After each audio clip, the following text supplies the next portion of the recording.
And we are back here on the GSMC Baseball Podcast, bringing you our fourth and final segment of the show today, which is talking about some news around the league, just some stuff I did want to touch upon, some interesting things that I thought were notable to talk about, and some notable things to just say. So I wanted to go over the first one, which was really interesting one that kind of caught my eye, and I wanted to talk about it. So Tristan McKenzie of the Cleveland Guardians.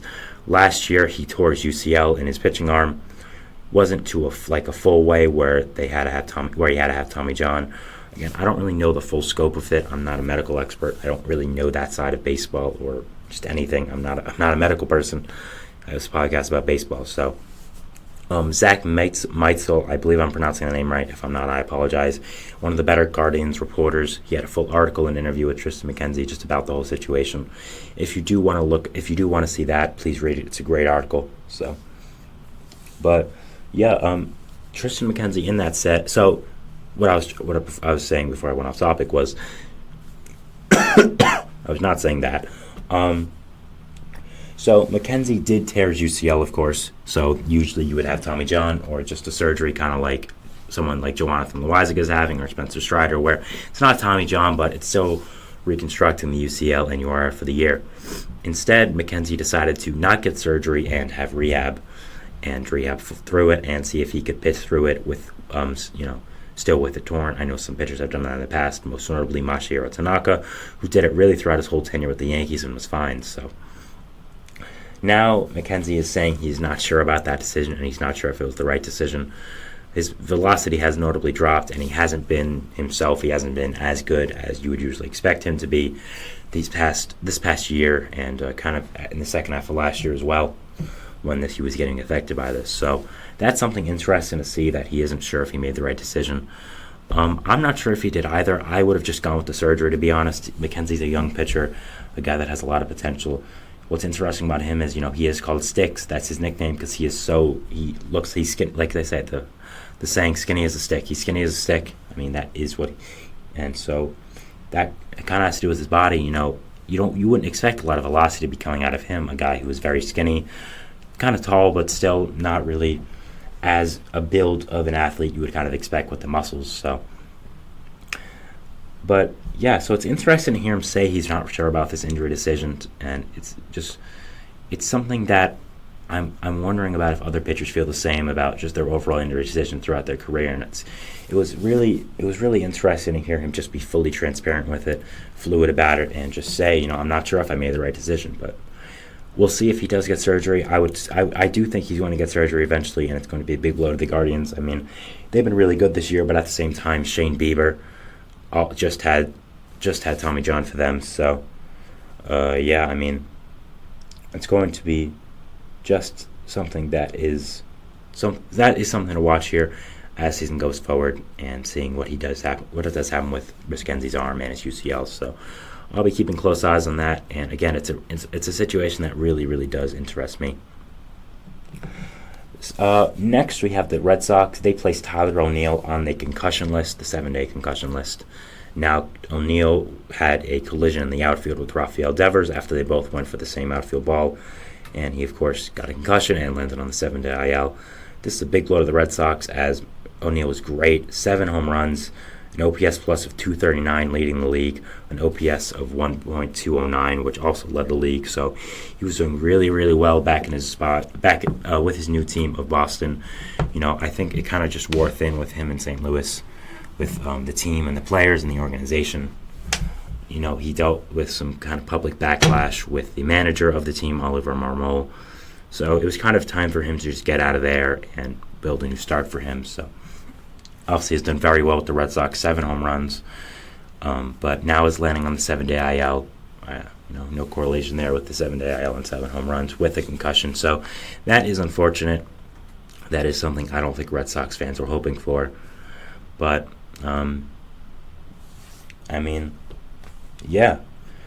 I don't know what that was, what I just said, sorry. But it is unfortunate that they are losing him. He's been so good with them. He's been one of the bright spots, that lineup bright spots of this team. One of the reasons I do think that they are outperforming a lot of the expectations people place upon them. So Yeah, I'm definitely hoping it gets better. I think concussions are a thing that can affect an athlete for a long time, and we saw it with last year with Rizzo, who looked lost to play for 3 months, and we figured out he had a concussion that they never diagnosed. So concussions are a thing that I think are a big deal with baseball players. Of course, bigger with other sports like hockey and football. But at the same time, it is still something that is notable with baseball. It is still something that does affect them, and it could have a long-term effects if it keeps going on and on. It doesn't fully go away. I thankfully have never had a concussion, so I don't know what the kind of regimen is for that or how much it does really affect you. But as I've heard, they're not fun, and I think it is going to be something that the Red Sox have to monitor for the rest of the year. And yeah, it is unfortunate that O'Neill was placed in the concussion list, the injured list. You know, he had gotten off to such a great start with the Red Sox, and is doing a really great job with them. So yeah, it is unfortunate it had to end up like that. And hopefully it gets better, of course. Robert Stevenson, the biggest signee for the Angels this year, signing a 3-year contract as a reliever worth $33 million, has been placed on the injured list with an elbow injury and is out for the entirety of the year. I mean, this is a shocker last night. I made a short on it as well, so if you want to hear my first reaction to my first take on it, you can go check that out here on the channel. It's on Shorts. So yeah, this is not a big shock here. I mean, Stevenson had an elbow injury that popped up preseason. Angels were monitoring it, said, you know what, he's not going to start the season on the opening day roster, but he should be back. And then we got really no updates, and it kind of turned into, well, he'll be back later in the season. And then it just dissolved into this where, okay, he's out for the year. I'm not exactly sure what the injury is actually. I don't think they've been too specific, but it's enough to keep him out for the year. I would assume he tore something. I mean, he's out for the year. That's what I would assume. So that is really unfortunate. I thought Stevenson was going to be a really good signing for whatever team got him. He had a breakout season with the Rays last year. His stuff was phenomenal. He pitched really, really well. I was hoping the Mets would sign him, but signing a reliever to a 3-year deal as the Angels was always a questionable decision. I mean, again, I think Stevenson's really good, and I think the actual contract is good. But spending big money on a reliever when you're a mediocre team at best was kind of a surprising move. You could have spent on a lot of other things, maybe a real starting pitcher. And you could have given that money to someone like Marcus Stroman if you wanted to sign there. So, surprising, but it is unfortunate for Stevenson. I was really hoping to watch him this year, see if he could replicate what he did last year with Tampa. Again, it's sad that it had come to this, and it's sad that he's out for the year. So, yeah, it is unfortunate, and something I'll be monitoring in the future, seeing if he does bounce back. They still have 2 years left for his contract at $11 million per year, so seems like another bad contract given out by the Angels. Kind of common at this point. They apparently get a $2.5 million team option at the end of the contract, though, because he was out for an entire year. I think that's what it was. So that is, I guess, nice if he does perform well at the end of the contract, but still unfortunate, and I was looking forward to watching him, and it does kind of suck that he will be out for the rest of the year. Next, we have Garrett Whitlock. He went to the injured list with an oblique strain for the Red Sox.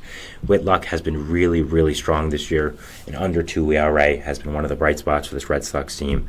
So it is unfortunate that, like O'Neill, he's going on the injured list for them. Oblique strain shouldn't be that big of a deal for a pitcher. I would expect he's back in around 15 to 20 days. I don't think it's something that is going to affect him fully going forward. But yeah, still unfortunate. Again, Whitlock was finally breaking out, finally doing really, really well. And he gets hit with an injury like this. It is unfortunate. It is something that I think is a negative for the Red Sox right now, something you don't want to see. So, yeah, not happy about that if you're a Red Sox fan. And it is unfortunate. Again, I think Whitlock was kind of becoming a really great guy for the Red Sox so far, becoming a really good pitcher, and kind of living up to his potential fully right now. So it's sad that this did happen, and hopefully he gets better, and I think he'll be a big part of the Red Sox future and what they do end up bringing here for their pitching core. Michael Tonkin was picked up by the Mets off of waivers from the Twins, which is very interesting.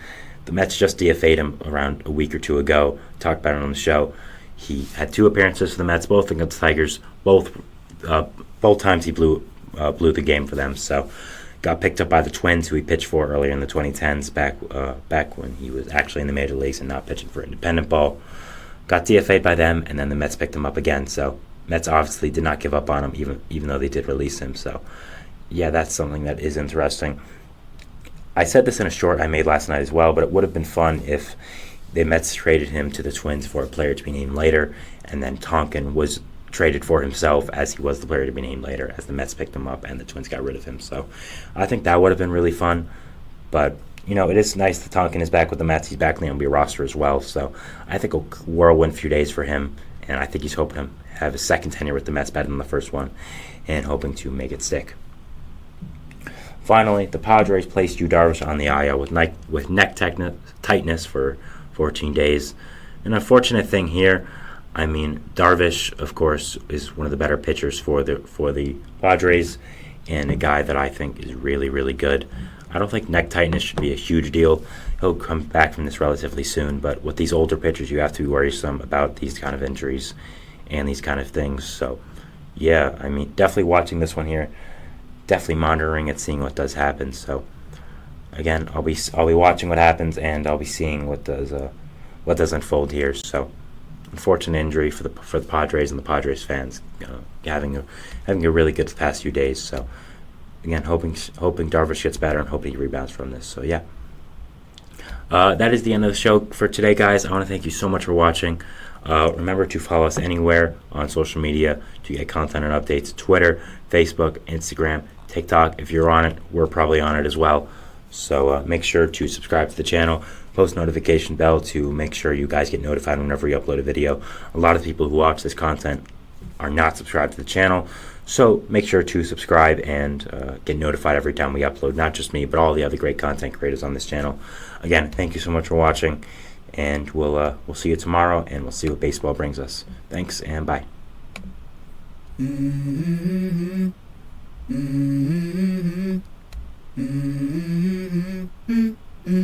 Let's go. I wake up to a little bit of drool on my pillow, feel like it's gonna be a bad day. Yeah, I'm tired of shit, and the coffee ain't hit yet. Damn, ain't that great. I don't wanna go